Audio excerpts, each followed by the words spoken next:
Dans le roman Belle Amie, Clotilde de Marelle apparaît comme une petite brune, vive et élégante, de celle qu'on remarque immédiatement. Son allure est mise en avant par la maîtrise qu'elle a dans la façon dont elle s'habille. Elle a les cheveux noirs, un visage expressif et une présence marquante. Elle possède un esprit facile et parle énormément. Elle est mariée, mère d'une petite fille, Laurine, mais elle mène une vie plus ou moins libre puisque son mari n'est présent que quelques jours par mois à cause du travail. Appartenant à la bourgeoisie, elle a le nom, le mari, le statut social, la sécurité matérielle, mais ne se contente pas de cette vie. En effet, elle cherche l'intensité ailleurs, loin d'une vie parfaite et ennuyeuse pour elle. Elle est ce qu'on appellerait aujourd'hui une bourgeoise bohème, une femme qui a tout, mais qui s'ennuie de tout. Bastringue, cabaret, friture de scène, bals douteux dans lesquels une personne de sa classe sociale ne s'aventurerait habituellement pas. Elle se déguise en ouvrière, descend dans des milieux qui ne sont pas les siens, prend un caractère vulgaire volontairement. Mais cette transgression reste pour autant toujours maîtrisée car lorsqu'elle arrive dans ces lieux, elle tremble toujours un peu et observe les agents de police comme pour se rassurer.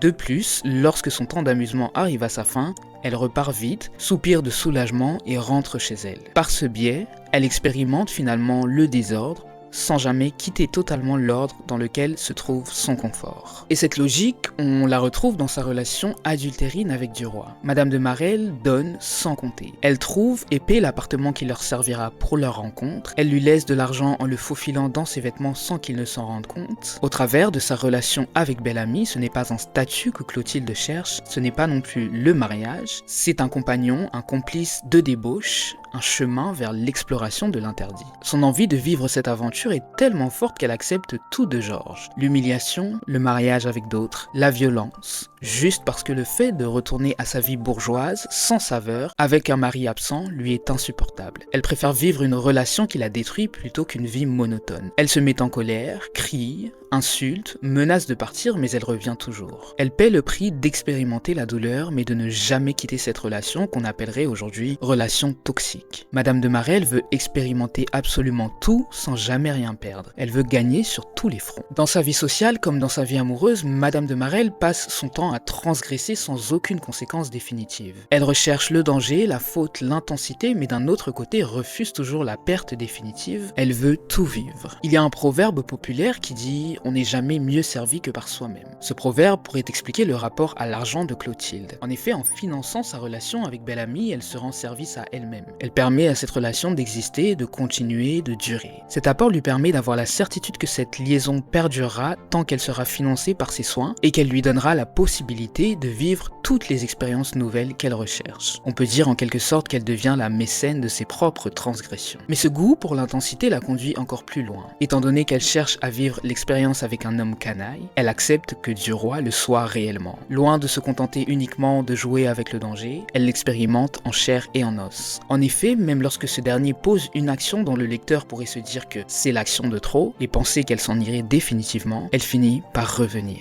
À la fin du roman, alors que Duroy remonte l'église en triomphe, leur dernier échange complice prouve une chose, elle est la seule à le connaître vraiment et elle est la seule à l'aimer précisément parce qu'il est un monstre. Par le personnage de Madame de Marelle, Maupassant nous montre une femme qui peut se permettre d'aller très loin dans l'expérience du danger, peut-être précisément parce qu'elle sait qu'elle ne perdra jamais totalement sa sécurité. Madame de Marelle peut représenter ces individus privilégiés qui, se sentant trop à l'abri, s'ennuient et vont chercher le désordre, le danger ou encore les réalités des classes plus modestes que la leur comme un divertissement à expérimenter. Ils recherchent des expériences toujours plus intenses, quitte à accepter des formes d'humiliation, de violence ou de destruction, et cela parce qu'ils savent qu'ils ne perdront jamais totalement leur place de privilégiés. Ce personnage illustre une forme de transgression propre au milieu favorisé, celle qui consiste à s'approcher du désordre social et de le vivre comme une expérience, sans jamais quitter la sécurité qui rend cette expérience possible. Ils peuvent tout essayer, puis rentrer chez eux, dans leur confort. Mais cette recherche d'intensité ne vient-elle pas justement de là, du fait de savoir qu'on est à l'abri? Est-ce parce que ces personnes-là savent qu'elles pourront toujours rentrer chez elles indemnes, que certaines se permettent d'aller toujours plus loin dans leurs expériences pleines de risques?